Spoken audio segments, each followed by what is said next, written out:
secara keseluruhan, pada intinya, pada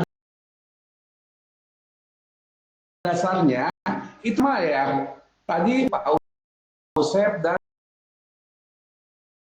Ibu Haja Nining ya, pada dasarnya, jadi sini, tadi sudah disampaikan oleh Pak Iwan, Ibu El, Ibu Sinta, Ibu Siti. Dari Haja Nining menyampaikan bahwa di sini yang dinamakan dengan menuntun atau makna dari kata menuntun menurut Bapak Ibu tadi jadi tidak mengarahkan dari hal yang tidak tahu menjadi tahu untuk menuju kehidupan yang paripurna, atau diberikan kebebasan kepada siswa, ya, memberikan kebebasan kepada siswa, tapi ada koridornya gitu ya menurut Ibu El. Tadi Ibu Ella menyatakan bahwa diberikan kebebasan dan arahan pada siswa, bebas yang sebebas-bebasnya, tapi supaya siswa merasa merdeka, tetapi kebebasannya tetap dikontrol gitu menurut Bu Ella ya. Tambahkan oleh Ibu Ella lagi, kebebasannya ada koridornya gitu ya. Iya, jadi arah-arahnya udah pada dasarnya konsepnya sama ya. Ya, di sini juga ada disampaikan mendampingi, membimbing dan mengarahkan siswa untuk mencapai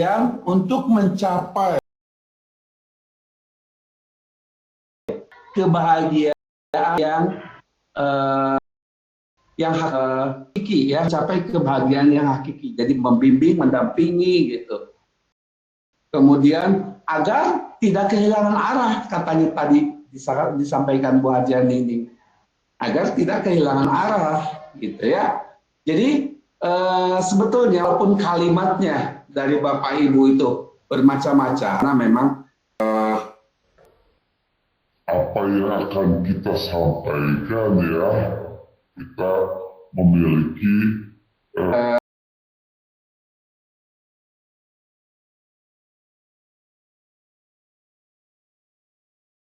gaya literasi yang berbeda-beda.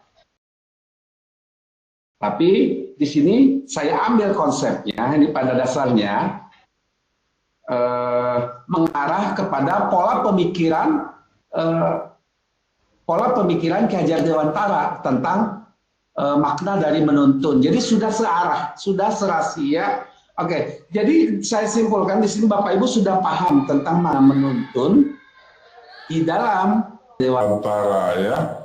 Berarti Bapak Ibu sudah membaca dengan seksama mulai dari diri kemudian eksplorasi konsepnya. Oke, terima kasih Bapak Ibu ya. Oke, kita lanjut. Yang berikutnya di sini ada boleh silahkan.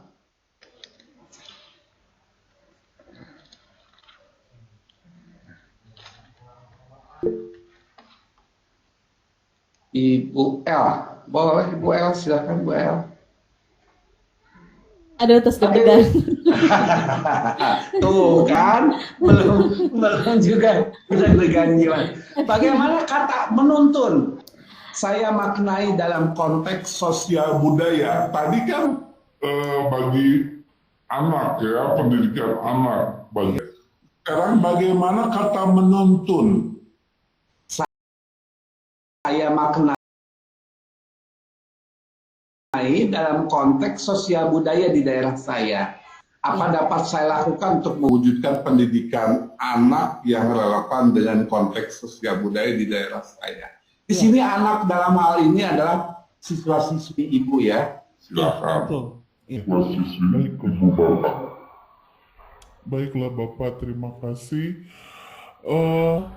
Di sini kata menuntun yang saya maknai dalam konteks sosial budaya di daerah saya ya Bapak ya, terutama di sekolah yang saya sekarang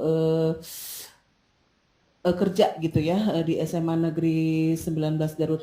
Jadi maksudnya itu ketika menuntut itu secara sesuaikan dengan budaya di lingkungan sekolah ya.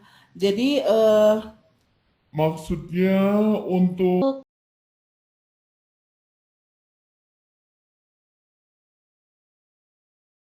mewujudkan pendidikan anak itu yang relevan itu mengetahui karakter masing-masing para peserta didik. Karena kan kalau di SMA 19 Garut itu di Bayongbong ya Bapak, itu kan geografisnya berbeda-beda. Nah, ketika kita mengajarkan, kita tidak bisa memaksakan kepada anak misalnya untuk ini kamu harus bisa ini, harus sesuai dengan ini, gitu ya. Kalau dengan kurikulum Merdeka kita tidak bisa memaksakan seperti itu, tapi kita mengarahkan. Ayo, kita sekarang misalnya mempelajari materi A. Nah, apa yang akan kamu lakukan agar materi ini tersampaikan, disesuaikan dengan kondisi karakter masing-masing siswa. Nah, jadi kita sebagai pendidik mengarahkan, memberikan pembelajaran gitu ya, sehingga ketika kita mengarahkan itu kita bisa membentuk karakter peserta didik dengan misalnya kita memberikan teladan, kita memberikan contoh yang baik kepada peserta didik. Contoh misalnya saat kita mengajar nih, kadang-kadang kan saat kita memberikan memberikan materi-materi gitu kan Bapak, kan anak-anak itu berbeda ya. Ada yang bisa mendengar sambil tiduran, saya di kelas ada yang gitu Bapak, tidur dia tibra gitu. Tapi ketika waktu nyatanya jauh, walaupun dia bisa mendengarkan. Jadi kita memberikan teladan ketika kita memberikan materi, misalnya bagaimana kita menyampaikan materi itu, misalnya saat kita bicara harus seperti apa gitu ya. Kemudian toleransi kita terhadap anak-anak didik kita itu seperti apa gitu. Nah, jadi dengan kita memberikan contoh, kita memberikan teladan kepada siswa, kepada anak-anak, itu mungkin bisa menjadi inspirasi membentuk pribadi anak menjadi manusia yang paham gitu ya, yang paham, kemudian menjadi pribadi yang baik, yang suka, anak-anak yang suka menolong.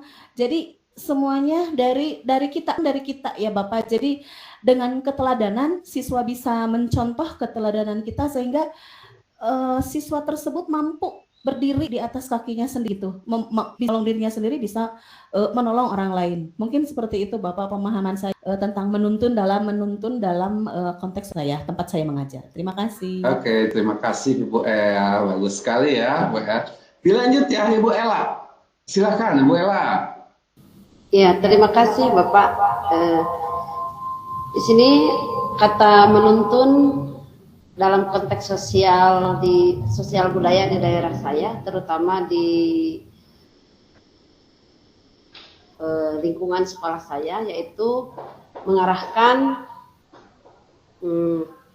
dimaknai sebagai suatu usaha membawa seseorang ke hal yang lebih baik di lingkungan masyarakat. Misalnya seorang anak seperti tadi yang sudah dijelaskan Ibu El juga, disesuaikan dengan kultur budaya yang ada di daerah saya. Saya mengajar di SDN 2 Citadamai. Jadi di sana anak-anak diberikan contoh suri teladan oleh kita, contoh yang kecil-kecil saja. Misalnya membuang sampah, kita membuang sampah pada tempatnya. Kemudian diarahkan anak-anak juga seperti itu. Jadi bukan hanya tugas penjaga sekolah atau yang membersihkan sekolah, tetapi kita mencontohkan juga, dituntun juga oleh kita supaya anak-anak juga mencoba berperilaku, mempunyai adab, kesopanan, dan mempunyai etika yang baik terhadap temannya sendiri, kemudian terhadap orang tua. Karena kan saya di SD kalau kelas 1 misalnya, kelas 1 itu masih ada yang diantar oleh orang tua. Jadi kalau misalnya anak-anak pulang dari berangkat ke sekolah atau pulang dari sekolah itu diarahkan oleh kita harus bagaimana, harus salam dulu, harus cium tangan dulu gitu ya. Jadi nanti diterapkan juga di masyarakat, misalnya di lingkungan rumahnya, ke neneknya atau di lingkungan sekitar. Jadi dituntun dari sekolah kemudian diterapkan di lingkungan masyarakat di dalam konteks sosial budayanya. Kemudian bagaimana berperilaku terhadap orang yang lebih tua, kemudian bagaimana berperilaku terhadap orang yang lebih muda, dan bagaimana perilaku terhadap teman sejawatnya. Jadi karena sering mendengar ada kata-kata yang kasar gitu ya, anak-anak SD itu harus diarahkan betul-betul supaya anak itu diarahkan ke hal yang lebih baik sehingga bisa berkehidupan yang lebih baik untuk hidup di lingkungan masyarakat. Mungkin itu saja Pak pendapat dari saya. Assalamualaikum warahmatullahi wabarakatuh. Waalaikumsalam warahmatullahi wabarakatuh. Terima kasih Ibu Ella. Bagus sekali ya Bu Ella ya. Lanjut Ibu Siti, coba menurut Ibu Siti bagaimana nih? Siti Aisyah. Ya, terima kasih Bapak. Assalamualaikum warahmatullahi wabarakatuh. Waalaikumsalam warahmatullahi wabarakatuh. Saya mau mencoba menjawab pertanyaan tentang bagaimana kata menuntun saya maknai dalam konteks sosial budaya di daerah saya.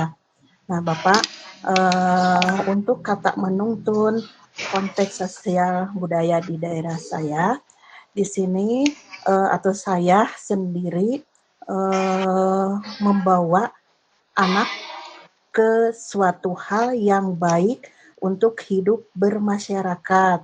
Misalnya untuk hidup bermasyarakat yang baik itu anak harus bisa bersosial di masyarakat.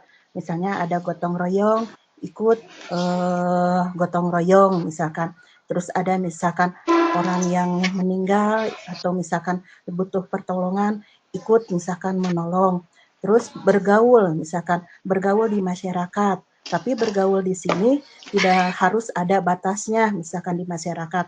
Contohnya, misalkan kalau saya di SMP 2 Bayongbong, misalkan di SMP, berarti bergaul di sana harus sesuai dengan anak-anak lagi SMP. Tidak boleh bergaul dengan anak-anak yang dewasa. Nanti misalkan bisa terbawa arus yang tidak benar. Nah, jadi kesimpulannya, untuk menuntun ke sosial budaya adalah si anak harus bisa hidup di masyarakat dengan baik. Misalkan bagaimana cara bersosialisasi dengan masyarakat, misalkan utamanya ikut ke masjid, ikut pengajian, terus berbicara dengan orang tua bagaimana, harus sopan, santun, attitude-nya harus dipakai. Nah, itu yang disebut dengan etika ya, etika konteks sosial budaya yang ada di daerah saya. Begitu saja Bapak pendapat dari saya. Terima kasih. Assalamualaikum warahmatullahi wabarakatuh. Waalaikumsalam warahmatullahi wabarakatuh. Terima kasih Ibu Siti Aisyah. Kalau menurut Pak Iwan bagaimana nih Pak Iwan? Terima kasih Pak. Kalau menurut pendapat saya di sini untuk masalah menuntun dalam konteks sosial budaya, kita tahu kalau kebudayaan dan pendidikan itu satu hal yang tidak dapat dipisahkan. Sehingga ketika kita ingin mencapai suatu kebudayaan yang paripurna, maka fondasinya harus kita bangun secara maksimal, yaitu dengan pendidikan. Pendidikan di sini banyak tantangan sekali Pak untuk di lingkungan pendidikan di sekolah saya. Yang pertama, kendala yang dihadapi itu adalah sosial ekonomi. Latar belakang orang tua mendukung terhadap keberhasilan belajar di sekolah.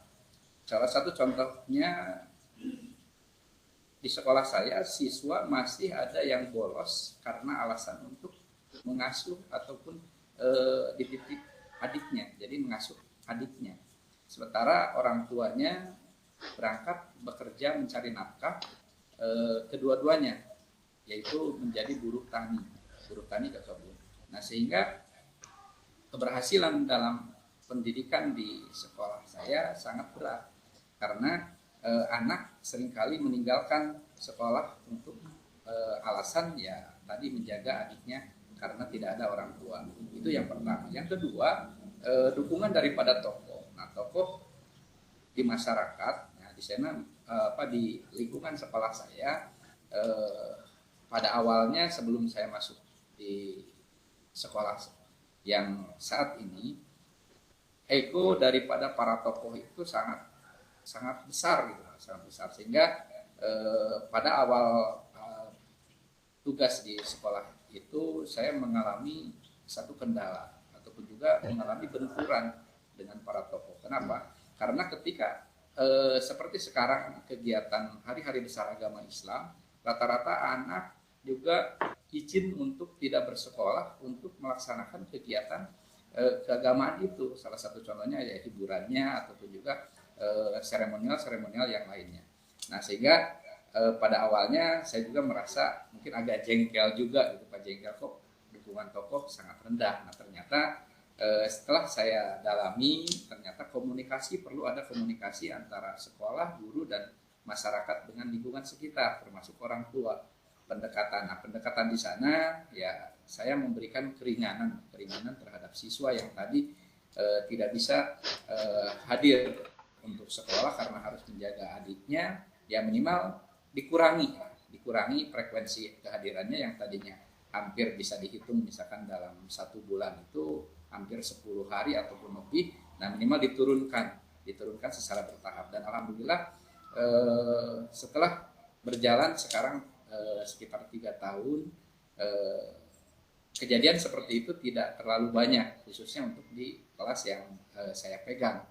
Nah, dan orang tua pun ya mulai sedikit memahami dengan apa yang terjadi itu, karena pada awalnya orang tua ya ini kan penting, karena kalau tidak melakukan pekerjaan, tidak bekerja, ya dari mana katanya kami bisa memberikan bekal ataupun untuk makan anak-anaknya. Nah, seperti itu juga mungkin alasan yang memang benar lah, kita bisa akui itu juga mungkin penting bagi mereka. Tetapi saya mencoba untuk memberikan pemahaman, terus juga betapa mungkin di sini juga sekolah itu sangat penting, karena kalau sering bolos, sering interaksi dengan teman-teman yang ada di sekolah itu sangat kurang, sehingga anak cenderung lebih senang menyendiri ataupun juga kurang bergaul dengan yang lainnya. Contoh kecil lagi seperti kemarin dampak dari sedikit berbicara ke belakang, Pak izin, mohon mungkin agak panjang. Ketika waktu kasus pembelajaran COVID-19, saya menemukan hal anak dalam satu kelas tidak tahu namanya, padahal siswa itu sudah bersama-sama dari kelas 1 sampai kelas 4 dan kelas 5 waktu saya pegang terjadi COVID-19. Nah, di sana anak ketika di absen kan ada yang tidak hadir, padahal anak itu tetangga, hanya beda kampung saja. Biasanya kalau sekarang anak beda kampung, Waalaikumsalam warahmatullahi wabarakatuh, letak rumahnya, nama orang tuanya, terus juga namanya, nah wajahnya. Nah, untuk waktu kasus COVID-19 itu luar biasa sekali, anak satu beda kampung sampai tidak tahu yang mana anak itu.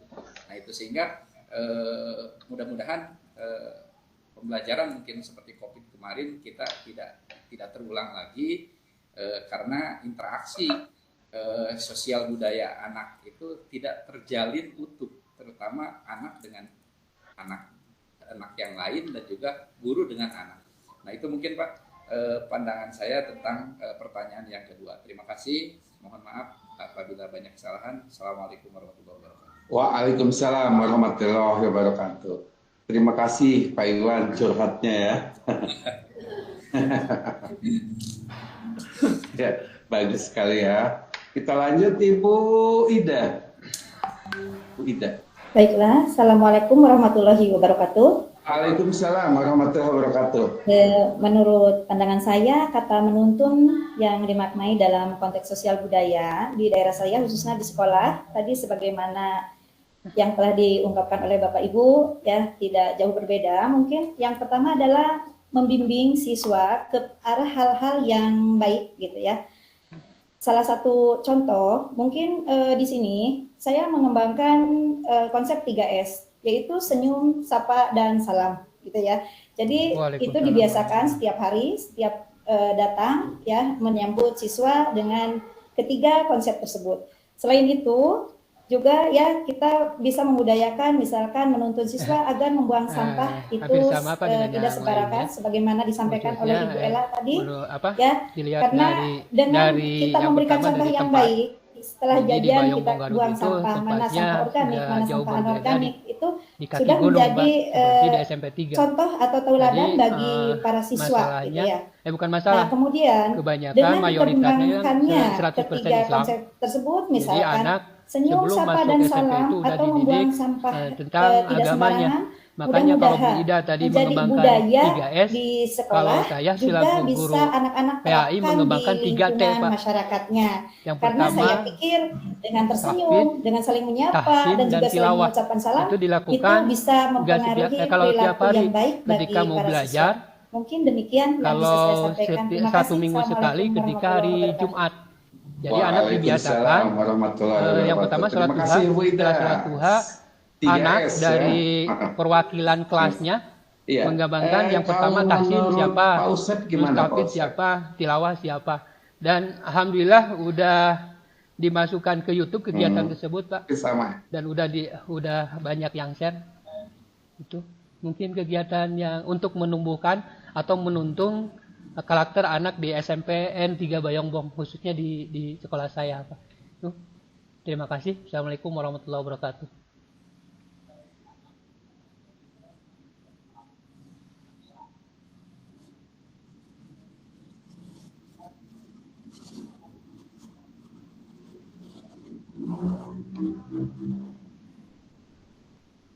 Waalaikumsalam warahmatullahi wabarakatuh.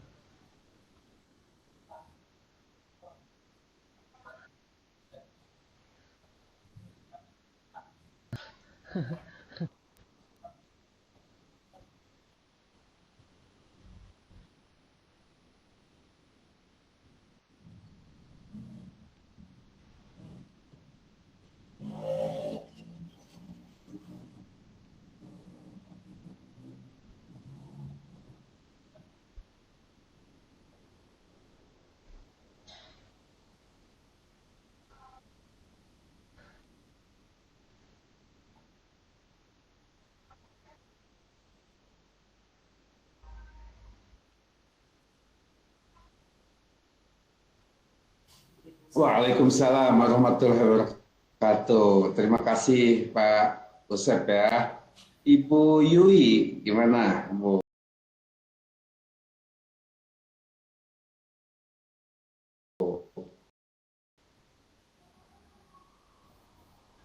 Assalamualaikum warahmatullahi wabarakatuh. Waalaikumsalam warahmatullahi wabarakatuh. Saya dari SMP 3 Majalengka, Pak. Ya. Latar belakang saya adalah BK. Oh. Berbeda dengan yang lain ya. Kebetulan BK. Sehingga kalau bicara menuntun, kami identik dengan membimbing, memberikan layanan bimbingan dan konseling. Gitu. Tujuannya anak bisa menyelesaikan masalahnya sendiri, bukan diputuskan oleh guru BK-nya. Gitu.